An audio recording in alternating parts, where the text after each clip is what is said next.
adjudicators, I want to remind you that all their examples are basically those cultures that are forcing, ladies and gentlemen. They never engage with our definition of how the negative thing is someone that does not engage. But basically, the reason why they say that we should ban eating human body are four, I say.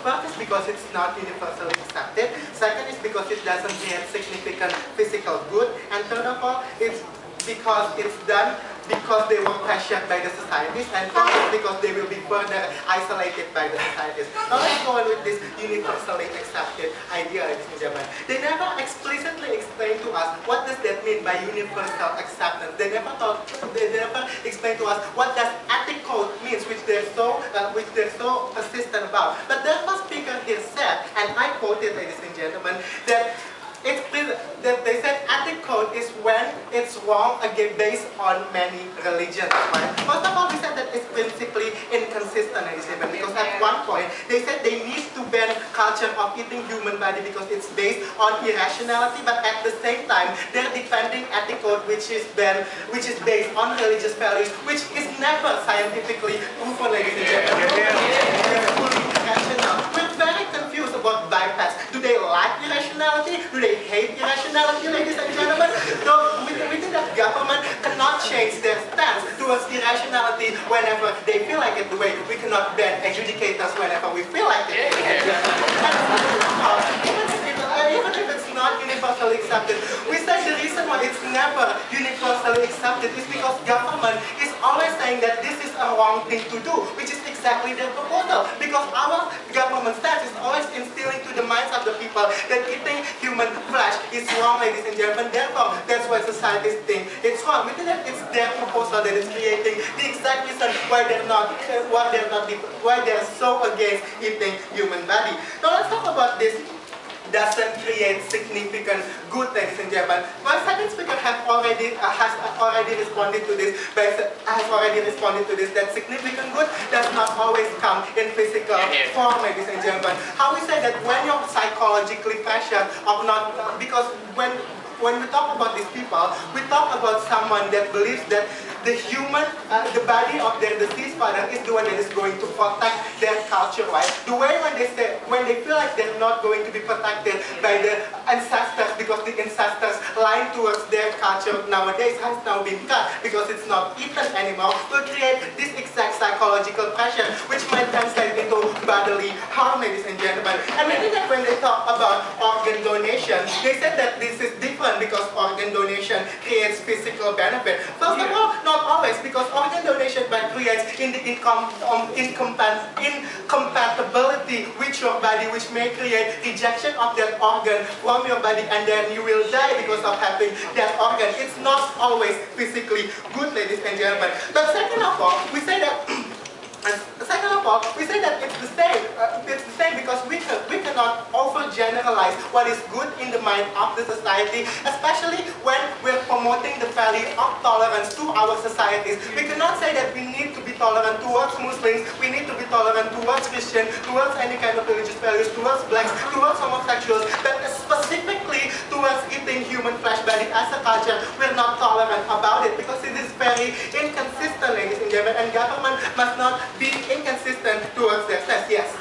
The order killing, it means that I've been cutting the sins, and that is like killing people. So do you justify the action? No. If this is based on their consent, we would gladly defend it on another debate. But if it is forced, we don't have the burden of proof to defend it, ladies and gentlemen. That's the basic idea of debating, ladies and gentlemen. Now let's talk about how this is done because they're pressured by the society, ladies and gentlemen. First of all, they never even explain to us what does this mean when they're pressured by the society. Because we think that the fashion we're wearing today, the reason why we're going to gym to stay lean, ladies and gentlemen, the way we dye our hair is also conforming to society's standards, ladies and gentlemen. But the problem is there are different kinds of societies that different kind of people live in, ladies and gentlemen. We live in a modernized world and they live in a secluded area, ladies and gentlemen. We think that we must not overgeneralize what's the standards of what's good and what is bad, ladies and gentlemen, especially when we've been doing it ourselves. Especially when we've been doing it ourselves, we are burying the dead body of our fathers in the land, right? which might be so rejected by these people. Why are we still doing that? There is disagreement, which they say is not okay. Why is the disagreement when it's based on majority is not okay, but the disagreement based on minority is not okay? And it's okay, ladies and gentlemen. Another inconsistency, ladies and gentlemen, by BIPEDS. We say that people have the right to have their deceased body as an ash on the sea, right? People have the right to have their deceased body on the land. The reason why we're justifying that should be the reason why we're justifying people to choose to have their body on the stomach of their sons, ladies and gentlemen, because this is the way they want their body to be commemorated in the stomach of their sons. This is the place they feel like their body is going to serve the meaningful purpose and actually self-actualization of their life, which they never completely understood. Now let's talk about this idea of further isolation, ladies and gentlemen. Because they will be furtherly isolated, therefore we should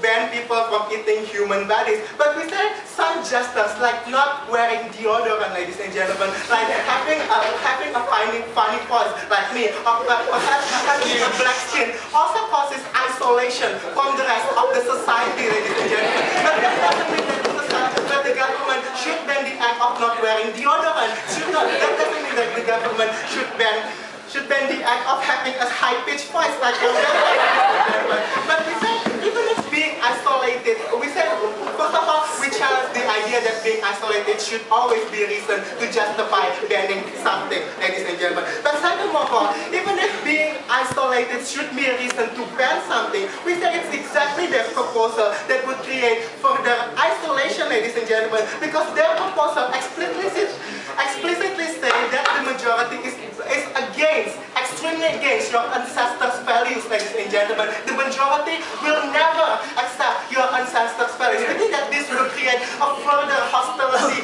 against us, ladies and gentlemen, which might result in them having harder time to accept us, ladies and gentlemen. So based on those reasons, ladies and gentlemen, if you believe that we should be consistent and we should not ban all adjudicators, I beg you to stand with us.